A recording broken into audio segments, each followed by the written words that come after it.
one of the things that I pride myself in was to show empirically that we get better results than, let's say, the average, because we keep track of what other people do.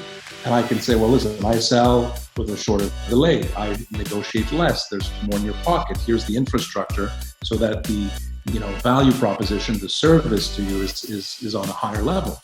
And I think that if the market does become more challenging, right, in order to sell, that is going to be even more important. So the professionalism, not just in a quick turnover, in being able to sustain your marketing and be able to sustain your client relationship and being able to sustain your administration, these are the things that are going to make certain type of people stand out, and other people that were benefiting from a wave, well, they won't necessarily be able to follow. Le domaine du courtage est en constante évolution. Dans une ère technologique où le changement est presque assuré et inévitable, il faut plus que jamais rester à jour et s'adapter aux tendances innovatrices de notre domaine. Vous voulez apprendre des meilleurs courtiers hypothécaires et immobiliers du Québec ? Vous voulez devenir un leader dans le courtage ? Voici le podcast qu'il vous faut. Les courtiers du Québec avec Seroujan Kenishalingam. This is exactly what I do in my business. Usually you don't see the client all the time like you guys do. Sometimes you guys pass hours with the client. I don't do that, like maybe an hour or two, and that's it, that's all, right? But I found a way to keep this relationship with this client is to do some follow-ups. Every time I have this opportunity to do a follow-up, I let them know, and they feel comfortable. And usually when we're talking about mortgage, people are stressed. They don't want to have an extra payment. So the way I make the client feel is, listen, I'm going to make everything simple for you guys.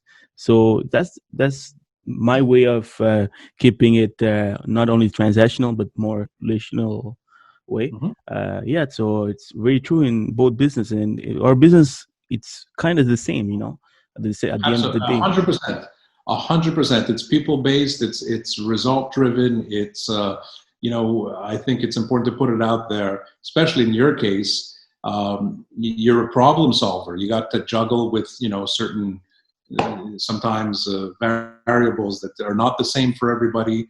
Sometimes it changes midway through the process. You got to be quick on your feet. And I think that the partnerships that we've developed with, the mortgage specialists as yourself over the years have also become part of the reason why we have the success that we do, is that we've managed to create successful partnerships with people like yourself who put themselves out there, who treat the client as if guide them with the information that they would use for themselves. So, and I think that's important too. That makes a huge difference. That's for sure. Let me ask you a question that I never asked before. The change to l'IMF, mortgage brokers. I think that mortgage broker will become more and more popular with realtors. Usually realtors work more with the banks, So and mortgage broker, they're kind of they're less popular with the real estate agents. I think that more and more this is gonna change. And let's say a new mortgage broker want to concentrate his business working with realtors. And realtors, you guys get approached by so many mortgage people, because they all want to work with you. They all want your business. How they should approach you to have your business, in a way that you're winning and they're winning. Because I'm pretty sure that a lot of mortgage brokers are going to listen to this podcast, and my goal is to give them advice and to grow their business. Okay, so to that, I would have an answer in two parts. The first one is probably you'll see a shift in the market where real estate brokers are going to tend to go towards mortgage brokers for the potential remuneration, for the reference that they may no longer get or get in a different way from the bank. That might be true as a trend. However, for myself, for my team, the relationships we've established with the people in the banks is one based on the results, the success, the history. And for me, the peace of mind of knowing that if I refer a client to bank, I know that that person is getting impeccable service. And I will put that above whatever mortgage referral I can get. Okay. There's other ways to get referrals. They can refer you business. They can participate in different things that you do. So I'm not going to be running to go for a new relationship just because that person is going to pay me 0.5%. That being said, we're always open to new partnerships, but I think that the real way to prove yourself is actually, it's with your track record. Show that you can close a deal. Put yourself out there. I think as a mortgage broker, social media is very important. Not many real estate mortgage brokers are out there as actively necessarily as real estate agents. So maybe do that. Be top of mind. I mean, if you do want to work with a specific team or a specific broker, I think you have to reach out to them. What's the value that you can bring?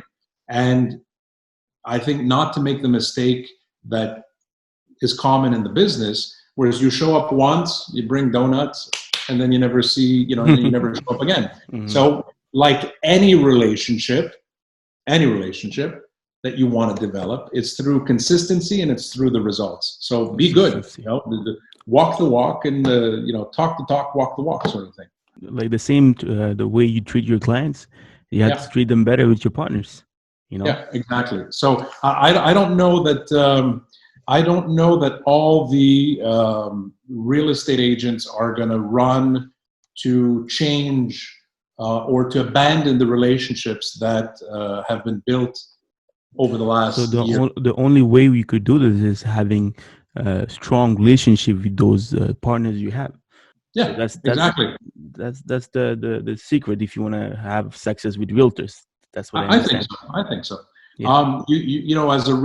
As a mortgage broker, you can maybe reach out to. Here's a recommendation. What I would do if I was a mortgage broker starting in the business, I would pinpoint the real estate agents or teams that are also beginning, right? That I see potential for growth, that I connect with them on a human level. And I'd say, let's build our business together. Let's do this together. I wouldn't have the pretension of saying, I'm up there. No, you know what? Let's take the guy who's hustling and let me hustle by your side. And if you have a file, I'm going to give my 150%. Why? Because I don't have, 75 files to do right now. I have yours.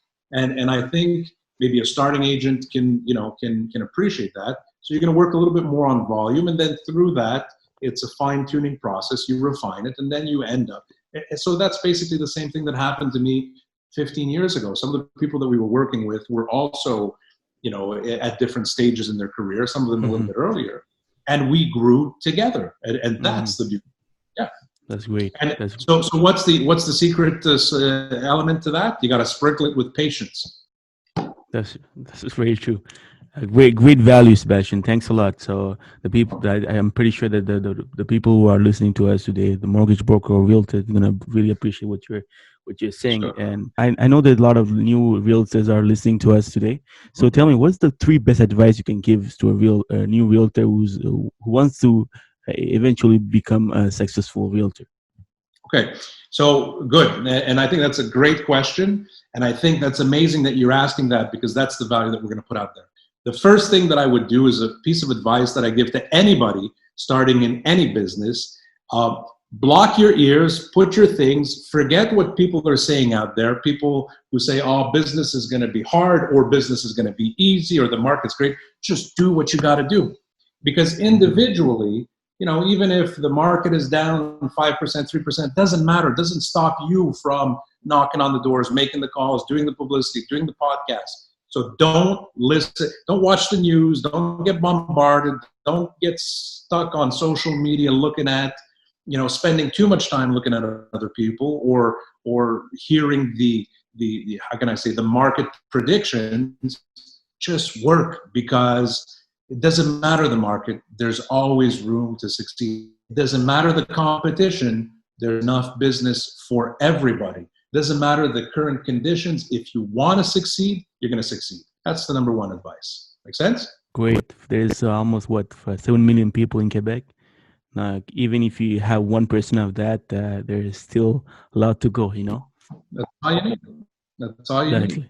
I saw a little story many years ago, which basically taught like it summarized that in the sense that the guy who's just focused on building, the guy or the girl focused on building their business and enjoying what they do. The world could be crumbling around you. Doesn't matter. You're financially speaking, you're going to push through. And in every single market that was a down market, there's people who've risen from that and established themselves.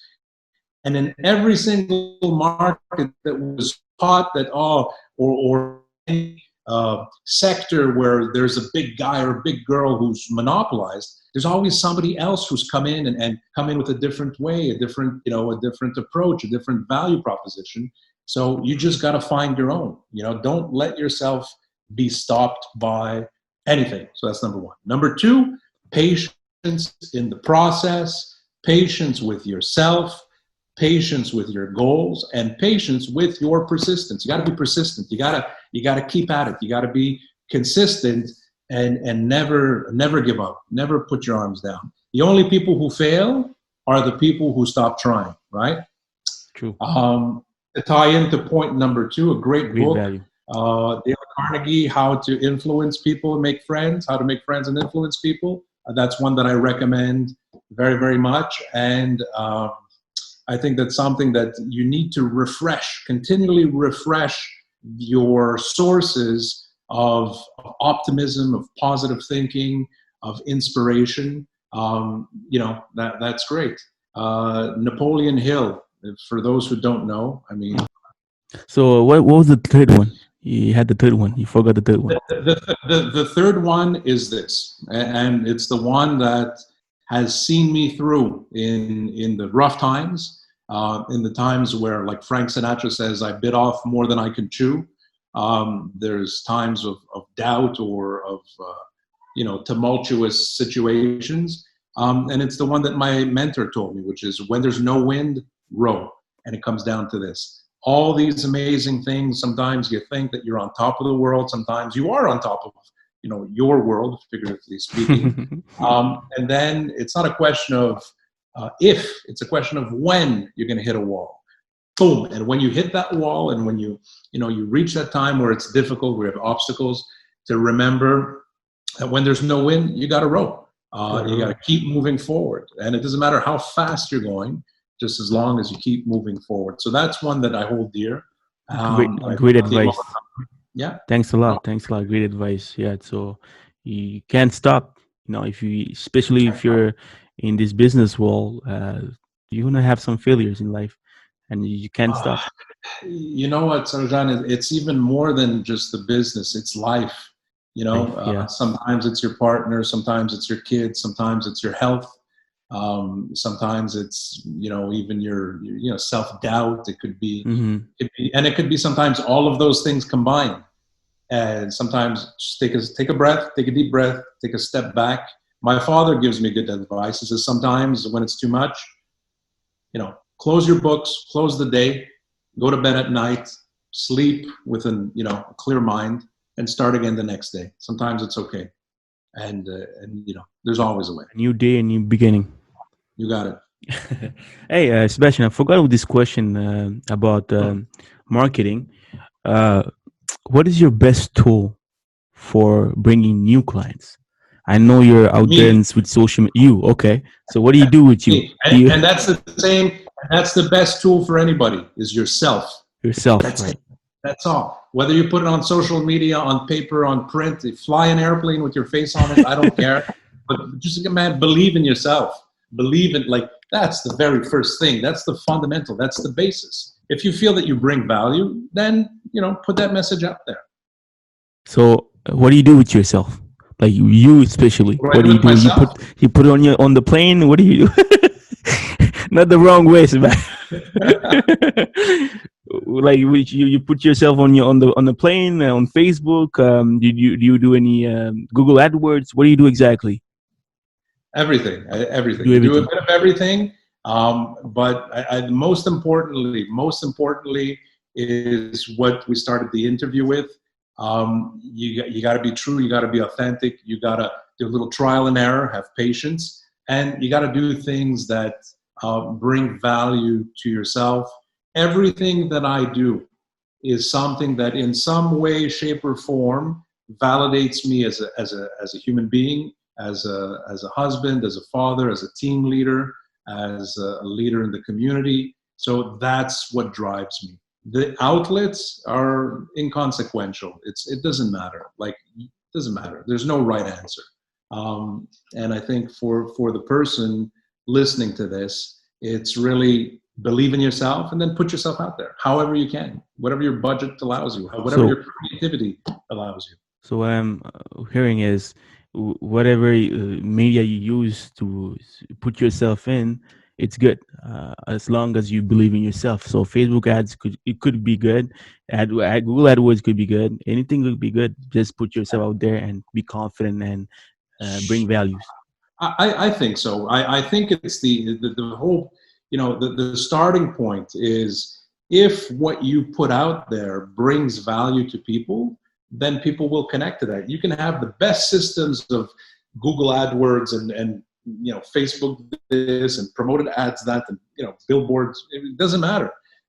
If you're shit, then people will reach out. You're not going to go anywhere. That's true. But I think that so the other thing is this. I think the correct answer to your question, because I don't want to give you a political answer.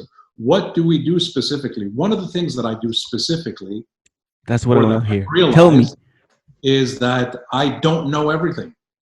And so you're talking to me about Google ads and Facebook this, and I don't know. I have somebody who takes care of that. Okay.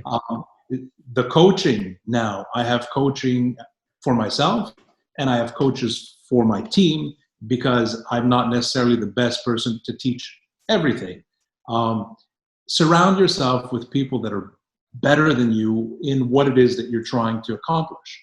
So if you want to build your platform on social media, reach out to people who have a track record, a proven track record, and can help you. There's one thing to have a whole bunch of followers, followers, quote unquote. There's another thing to actually build a business on social media, have interaction, have engagement, and have results. So I think it's important to see through that big cloud, go for something that's real, go for track record. And then that goes the same for everything. Publicity. You can do all kinds of publicity. It's okay to pay a little bit more, reach out to a consulting firm, which is what I do. So before I'd sort of wing it, I'd sort of go intuitively or very in a reactionary sort of way.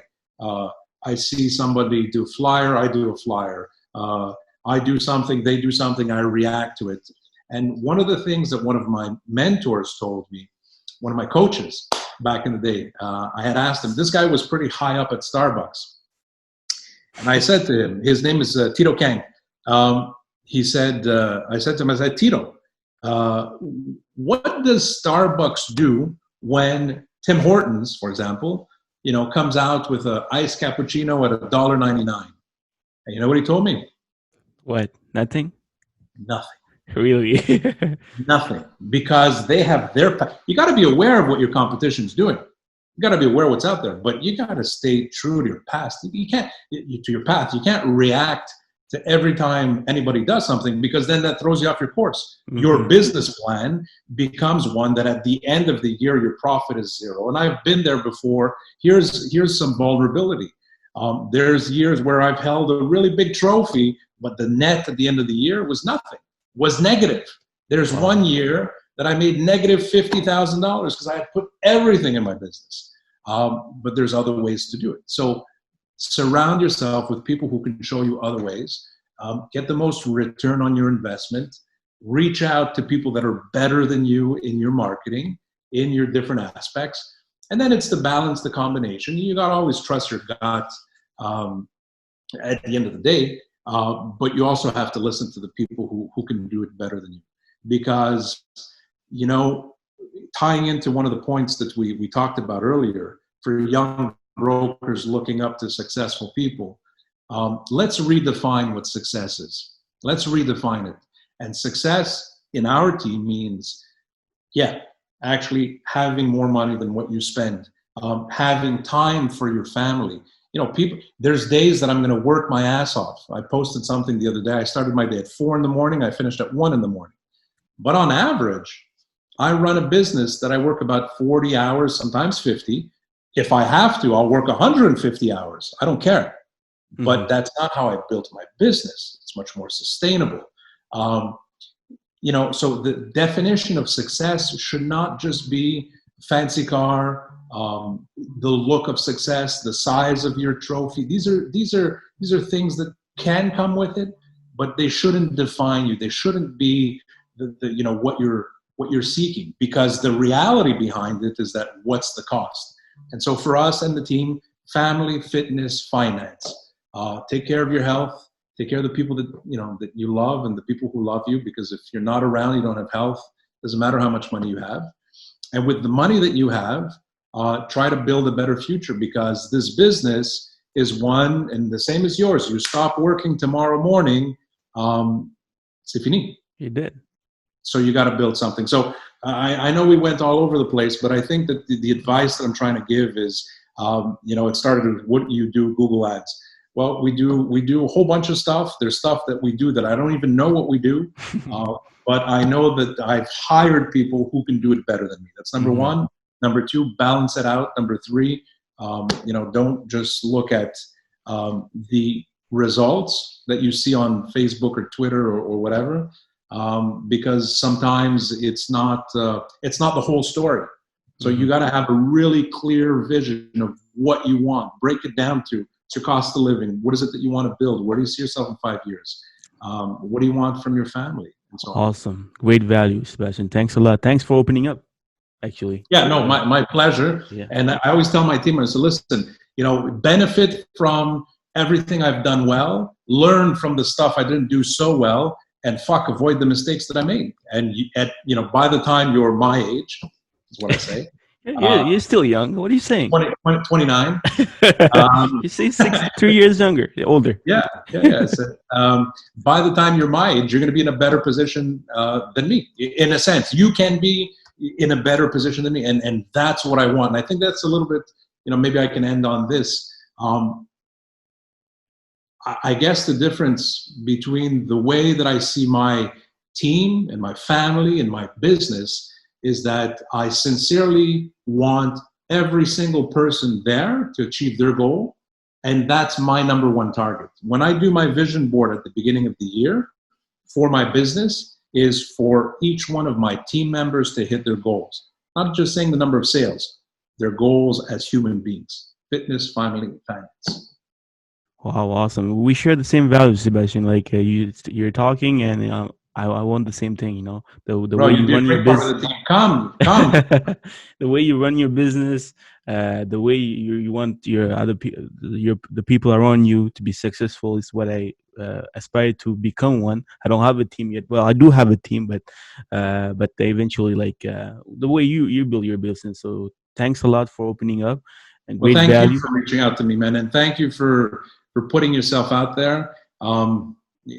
It's going to come back to you. It's going to come back to you and tenfold. Not always in the same way that you think, but it will come back to you. I hope so. So we're almost done. Okay, I have 4 questions, and we're almost done. You still have some minutes? Yeah, absolutely. Yeah. Okay, perfect. Because the stuff we're going through is very good. Tell me. Now we spoke about the advice you could give. Good advice you could give to a broker.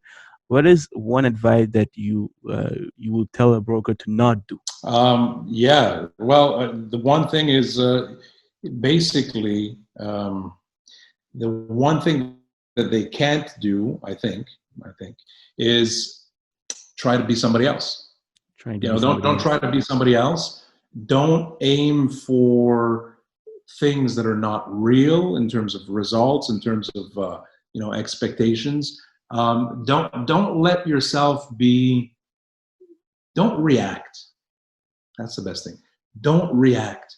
Don't react to negative news. Don't react to seeing another agent, get more listings than you or sell more houses than you. Mm-hmm. Don't react to the bad news in the media. Don't react. Stay focused. Stay true. Stay patient. That's it. Don't lose patience. Don't lose hope. Don't act as you're somebody else.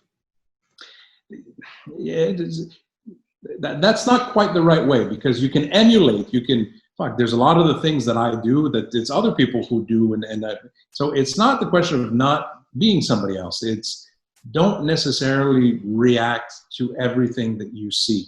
Okay. So I think that's. Okay. Perfect. Well, I love it. My next question is really. I like this question. If I have to copy everything that you were doing from the beginning, mm-hmm. Would I be successful in my business? But like the of not copied exactly with your personality and everything, but my way, but copy the good stuff that you were doing. Do you think that the realtor could become successful? Yes, absolutely. If you copy the fundamentals, which are consistency, patience, attitude, positivity, if you copy that Mm-hmm. and you apply it to what turns you on, yeah, of course. And that's what I want. I mean, that's the message that I want to put out there. Mm-hmm. It's as simple as, yes, the formulas are there. You don't need to reinvent the wheel. There's a lot of people who've done it before. There's people who've done it longer, better, more times. You'll find your twist to it. You'll put your flavor to it. But yeah, definitely copy. That's why coaches are so successful. That's why there's people with incredible followings, whether it be the Tony Robbins of this world, or in real estate, the Mike Ferries or the Grant Cardones, and mm-hmm. they're basically saying, here, look, these are my secrets. This is what's worked for me. So they're not even secrets. This is my recipe. This is what's worked for me. Yeah. But you know as well as I do, you take the recipe, you do it, and the result may not be the same, right? Mm-hmm. Might not be the same, but the fundamentals are there. And in this case, you're saying, well, what's the recipe to success? Attitude. Attitude is the number one thing. Attitude, awesome. Patience, and positivity. Awesome. Tell me, Sebastien, what do you think about the market right now with the COVID-19? We're still in it, and I don't think it's going to go away for a couple of more months. So what are you thinking about the real estate market? So what do you tell the clients when they ask you, like, how's the business going and how's the real estate market going? Well, right now what we're seeing is, I guess, the results of a market that was tremendously hot, the strongest that we had seen in 30 years, in which there was no inventory. So the fact that there was no inventory, not many houses and homes for sale, the supply is low, the demand is high. Now with the COVID, that slowed down even more the houses and the inventory on the market. And now that things have reopened, a whole bunch of people who sold their house because the market was hot, they need to find something. There's not much on the market. So right now, the market is still very hot. We're seeing multiple offers, and it's not just because I'm an eternally optimistic and positive guy. These are the results. Mm-hmm. However, anybody who goes and makes, great predictions as to what the market is going to be, we're living, these are unique times. Nobody's ever been through this before. So nobody knows. I guess, so a bit of prudence, I think, is in order. If you have to sell, it's a great time to sell. If you have to buy, it depends also what you're buying. I mean, if you need a home, right? Whether the market's high or low, at the end of the day, you still need a home.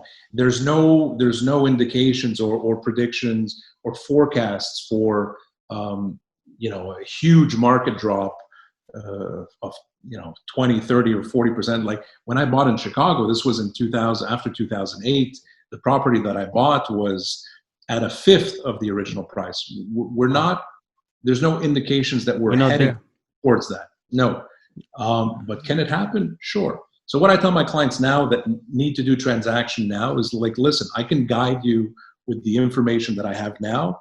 And right now, we're still able to, to deliver an outstanding result. In 6 months, I don't know. In a year, I don't know. It's anybody's guess. And I think that's the best and honest answer that you can give is with what you really know. The rest is speculation. It's very true what you're saying, because my client, he's selling his property. He got like he bought the property with me like 3 years ago at 320, 330, and he got an offer 3 years later at 410. Right now, he's doing them, he wants to sell it because he wants to move to another bigger place.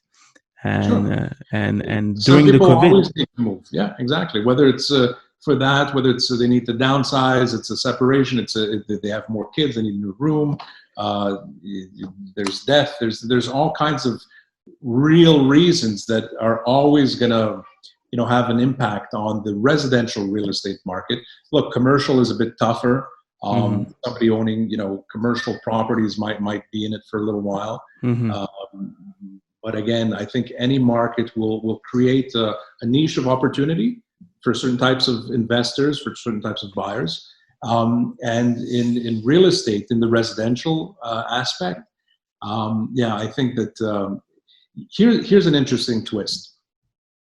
Up until now, up until like right before the COVID, the market was so hot, so hot, that everybody was a superstar. Put a house on the market, sold it in 2 days. Moi, je suis le meilleur, I'm the this, I'm the that. Okay. Leading up until that crazy period, one of the things that I pride myself in was to show empirically that we get better results than, let's say, the average, because we keep track of what other people do. And I can say, well, listen, I sell with a shorter delay. I negotiate less. There's more in your pocket. Here's the infrastructure so that the value proposition, the service to you is on a higher level. And I think that if the market does become more challenging, right, in order to sell, that is going to be even more important. So the professionalism, not just in a quick turnover, in being able to sustain your marketing and be able to sustain your client relationship and being able to sustain your administration, these are the things that are going to make certain type of people stand out, and other people that were benefiting from a wave, well, they won't necessarily be able to follow. So if you're a real estate agent or broker or team, and you pride yourself in delivering amazing service and outstanding results, well, here's a great opportunity when the market shifts, as it has, to I guess put your money where your mouth is, and talking about great service. There's so much question I could go for an hours and hours, but talking about services, one of the questions I love to ask is, can you describe a transaction with me, like from the phone call to the notary? What do you say to your client? How do you get the client approval to work with you? Like, I think that's a bit. It's really case per case. It's case per case. You can't. There's so many different variables, so many different types of situations. One thing I can tell you that maybe ties in. It's not the answer that you're looking for, but I feel it's an answer that could bring value. Is that when a transaction goes well, when everything is smooth, when you say you're going to list at a certain price, you sell for that price, you do it maybe even a bit quicker than you thought. There's no hiccups at the notary. The buyers and the seller get along great. And, on top of that, you have a nice gift for them at the notary and everything is fine. That's amazing. However, I found that some of the best, the most gratifying transactions were the ones where I had to roll up my sleeves and find a solution because there was a problem, because we found something at the inspection that nobody thought, because the financing didn't go through, because there was a conflict. That's when we have the ability to show this is our real value. So it's great to do what we say we're going to do it quickly and get the results. That's amazing. But it's when the shit hits the fan and that you're able to stay cool and that you keep everybody together and you stay focused on the outcome and you find solutions, real solutions, that you resolve problems. I think that's That makes the difference. Yeah. Sure. Yeah. Everyone could do a good job when everything is easy, Exactly. but when there's some stuff that you need to find solution, then that's where everything makes a difference, right? I think so. So to answer your question, the transactions, there's the common flow is this: is that whether the transaction is easy or extremely difficult, we're going to be there. We're going to be there every step of the way. Great. So, quick questions. All right, so you got to answer as fast as possible, and we're ending with this. A great quote that you love. I think you mentioned it a lot of times, but let me. What's a quote that you like? My quote. Well, I have so many. Show me your friends, and I'll tell you who you are. Something that I really love, because like the people you're surrounding with is really important, right? For have a good influence. That's where you have more chance of building a successful business. And me, I believe that quote it's really important for me. I think so. Oh God, there's so many things that are pivotal for me, that are important, that are part of my daily life. Okay, parfait. So you want a quote? Yeah, I'll give you a quote. Here's one. I'll give you a Say hello to my little friend. No. And you show up your gun. But that one. Yeah. I'm going to make him an offer they can't refuse. No. A quote that's I guess important to me is this. And in fact, it's an equation. It's not a real equation, but it's an equation in the sense that there's a real result. And actually, I have it with me pretty much all the time. Show me. And this comes from one of my mentors, somebody that I look up to. His name is John DeBert, great fellow. And basically, here, it's about accountability. And if you can see, don't look at the coffee stain. So DR equals NDR plus AG. Okay, what does that mean? DR plus is not equal to NDR plus AG. Your desired result is not equal to no desired result and a good reason. So what does that mean? You set out to do something, right? And life happens. Sometimes there's a good reason for you not being able to make the call, meet the client, do your exercise, whatever.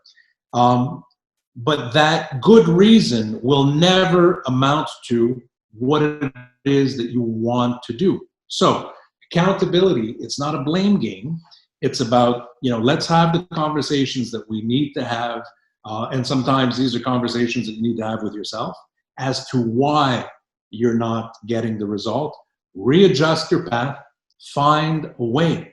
If you stop at, there's a good reason. It's too early to call. It's too late to call. I lost the number. I couldn't do it. My car broke down. I didn't do this. I don't have a haircut. You'll never do anything. True. So that is something that, in fact, I'm thinking of when we have our new office to actually print that on the front door, because there's a lot of people who maybe stop shy of real success because they say, you know what, that's a good reason. Yeah. And sometimes it is, but you can't let that stop. Some people are just scared of success because you need to put out there, and, of course. And they're shy about that. Yes, that's really true. Great one. So next question, a good habit that made you successful. I drink a lot. I think that's one of the things that... Water, you mean water? No, I don't. I don't drink that. You mean water, right? Habit, positivity, man. I think positivity is a habit. I've got into the habit of always looking at the bright side of things, man. Always looking at the silver lining, just looking at the what ifs. You want to know one of my worst habits? Procrastination. I push it off. Like that's the thing I struggle with the most. I'll get to it later because I'm doing so many things and I find a good reason I put off to later. So procrastination is something to avoid. But here's the silver lining to my procrastination. I also procrastinate on getting depressed. I also procrastinate on being down. I also procrastinate on negativity. I'll be negative tomorrow. I did worry about it tomorrow in a certain sense. And when you have that, I think, outlook on life, there's time enough to worry. There's time enough to yeah. So I guess good. So there's some good stuff about procrastination. Right? No, that's the only good thing. The rest sucks. Procrastination will kill you. Yeah, so, yeah. Perfect. That's my struggle. And my last question. Yeah, go ahead. Sorry, go on. What you were saying? No, I said I bought a book on procrastination 7 years ago. It's still on my night table. And so that's the irony. I haven't read it yet. I look at it, I'm saying, I'll get to you. Yeah. So then my next question is, what would be the best book that you would recommend our broker that listen to us today? The book that you didn't read yet? No. Well, clearly not. Because maybe that's the best one. No, Think and Grow Rich, Napoleon Hill. I like that one. It speaks to me. I think that's the Bible, eh? That one, and how to make friends and influence people. Dale Carnegie. It's the mindset, and whether it be through reading or audiobooks, these are things that you got to consistently, remind yourself. You got to look to it. It's not a one-stop thing. It's not, unfortunately, we're not, you don't plug it in your head, then you apply it all the time. You got to refresh and continually remind yourself of these basic truths that can help you in your business. And I guess these are things that I probably would have incorporated even earlier. If I can go back in time and speak to myself and do that was one of my questions, actually. Forgot to ask you. There you go. So that's the answer. What can I tell myself? More research, more consulting. Surround yourself earlier with better people. Spend more on that, on good advice, on good books, on being the best version of yourself. Don't put it off. Yeah. Awesome, man. Thanks a lot, Sebastien. It's very, very grateful. Thank you so I'm much. Very grateful. It really means a lot, and I think you're going to be very successful with your show. You got some good people out there, and most importantly, it shows that you're having fun. So that's really the key. Thanks a lot. Thanks a lot for this opportunity. I'm pretty sure that the people who are listening to us today love it. And I went out of my comfort zone to do this in English, so I hope that people are going to understand me. Yeah, of course.